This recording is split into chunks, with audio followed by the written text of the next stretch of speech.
Olá, amigos aprendizes do Evangelho.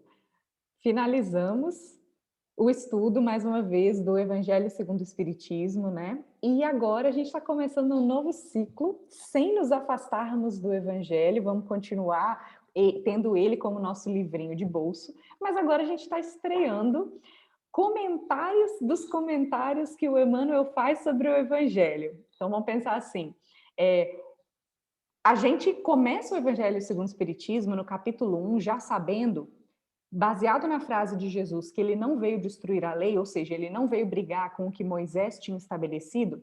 Da mesma forma, o Espiritismo não vem conflitar com os ensinos de Jesus. Pelo contrário, vem reforçar, relembrar, destrinchar para a gente entender melhor. E aí, por isso, a gente reforça tanto a importância do estudo do Evangelho segundo o Espiritismo, né? Todas as vezes que a gente fez os comentários, a gente falava, gente, leia, porque o que a gente comenta é só um apanhado bem geral, é inclusive a nossa visão, né, baseada em pesquisas, baseada na opinião de pessoas que estudam muito o Evangelho também. Só que tem muita coisa nas entrelinhas que ainda nos passa despercebido, que a gente ainda não compreendeu. E aí, ao longo de muitos e muitos e muitos anos de trabalho do Chico, o Emmanuel transmitiu mensagens que comentavam o Evangelho. Sejam os quatro evangelhos, né? Ou também, por exemplo, tem passagens do Velho Testamento, tem as frases de Paulo que estão nas cartas de Paulo, e são mensagens incrivelmente esclarecedoras que complementam a nossa compreensão do Evangelho. Então, nesse pequeno estudo, que a gente vai ter a meta de ser um recado mais curtinho, né, um alerta para a gente resolveu se basear nesses comentários que o Emmanuel faz, que estão reunidos nos 5 livrinhos que são conhecidos aí como coleção Fonte Viva, né? Então tem Caminho, Verdade e Vida, Fonte Viva, Pão Nosso, Vinha de Luz e Ceifa de Luz. E aí a gente vai pegar em cada quinta-feira, né, que a gente lança o vídeo aí, uma mensagenzinha dessa e tentar até destrinchar o que o Emmanuel já está traduzindo para a gente do Evangelho, que são alertas muito, muito, muito importantes. Quer comentar É alguma coisa isso, gente. nesse vídeo? É isso, né? A gente vai tentar trazer clarear um pouco mais, até porque talvez nem todos leiam esses livros, né? Então, não que a gente vai ter a finalidade aqui de ler, mas assim, trazer um pouco mais desse conhecimento que ele está sempre linkado às questões do Evangelho e às questões das leis universais, né? Eu acho que é isto, e ser o mais breve possível para que todos possam ouvir e compreender isso num tempo curto. Né, Lívia? Isso aí.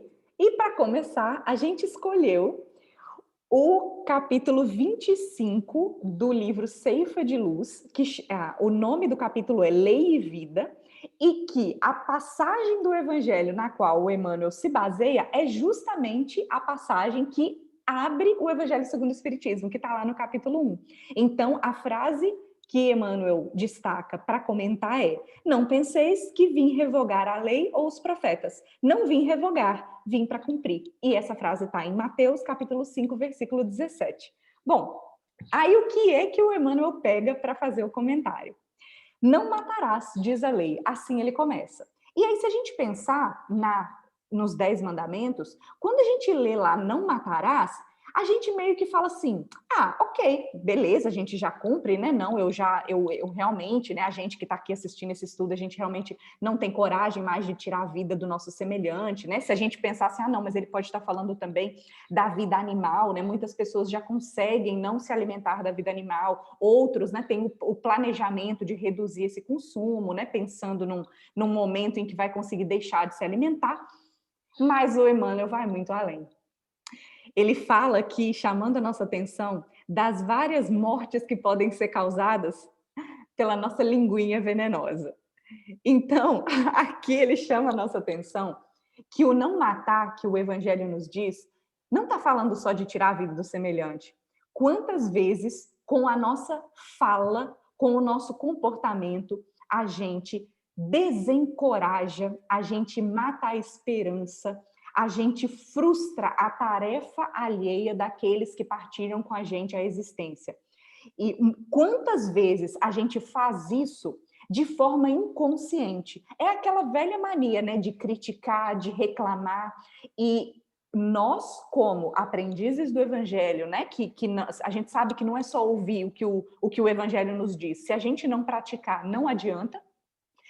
Então, que a gente possa observar nos pequenos momentos da nossa vida o quanto nós estamos matando no outro os aspectos que são importantes para a caminhada dele, para a evolução, assim como a nossa. E aí a gente vai comentar alguns, mais especificamente aqui, alguma coisa que o Emmanuel fala. Pois é, então, a gente tem que prestar bastante atenção na palavra que a gente emite, porque a palavra ela pode fazer com que a pessoa fique bem, ou você pode desencorajar a pessoa para sempre. Sempre tomar muito cuidado com o verbo você é, né? Quando a gente diz você é, a gente está afirmando que a pessoa é assim para sempre, né? Então, você é tonto, você é burro, sabe? As pessoas utilizam muito isso, né? Você, sei lá, é ingrato. Então, sempre procurar prestar atenção nessa questão do verbo e sempre, gente, colocar palavras de otimismo, né? Principalmente em relação aos nossos familiares. E, em especial, aos adolescentes e às crianças. A gente tem que tomar muito cuidado com aquilo que a gente diz. E se, de repente, às vezes a gente está irado, né? A pessoa às vezes está irada e fala algumas coisas, nesse momento pode ter certeza que a gente está matando um adolescente, uma criança. E para tirar isto, tem que ter muita terapia, você vai gastar muito como psicólogo. Então, procure prestar atenção na palavra. A palavra é muito importante. Nossa. Quando a gente não pode falar nada de positivo, a gente se cala.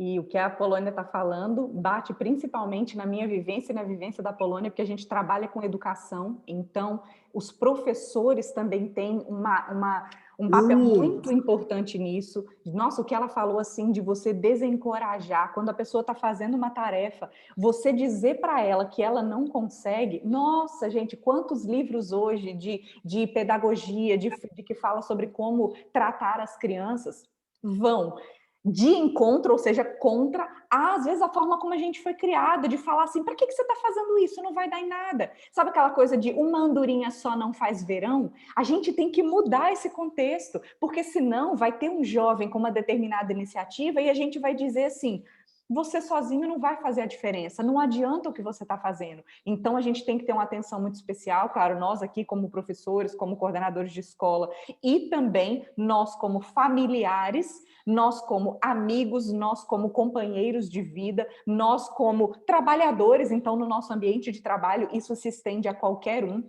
que a gente possa tomar muito cuidado em não matar a esperança, até citar aqui os termos que ele usa, né? Não frustrar a tarefa dos outros. Então, se o outro está fazendo alguma coisa, a gente tem mania de achar que o nosso jeito de fazer é certo ou as nossas escolhas são certas. Então, que a gente tome muito cuidado com esse julgamento, não dilapidar a esperança das pessoas. O Emmanuel chama a atenção de que a felicidade é muito diferente para cada um. E esperança é um sentimento muito profundo e muito individual também. Então, que a gente tome muito cuidado, principalmente com as nossas palavras de desencorajamento. E aí ele entra também. Não destruirás a coragem daqueles que sonham ou trabalham em teu caminho.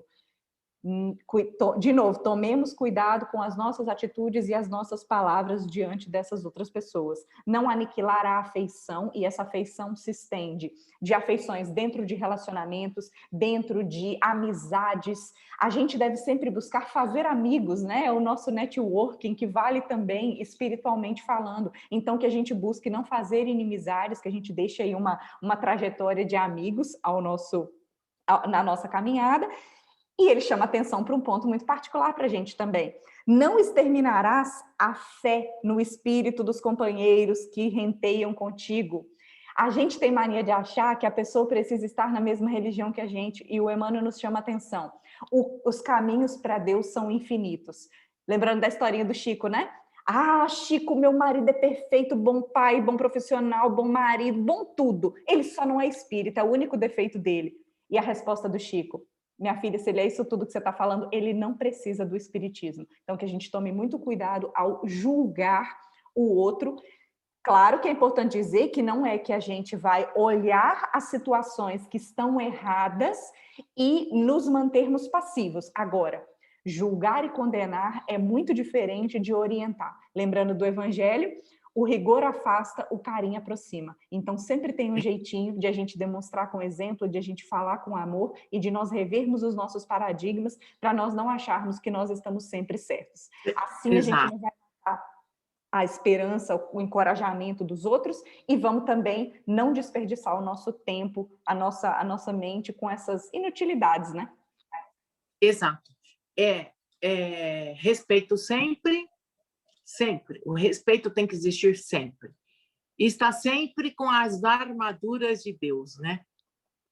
Que se a gente estiver com as armaduras de Deus, a gente, de uma certa forma, a gente está amparado. Então, que cada dia que a gente acorda, a gente possa botar essas armaduras, nos ligar a Deus e colocar essas armaduras e sair para os nossos trabalhos. Eu acho que é isso, né, Lívia? Senão É a gente estoura no... isso. Que assim seja. E Que até a próxima. estamos estreando aí. Aguardem a próxima quinta-feira. Um abraço a todos.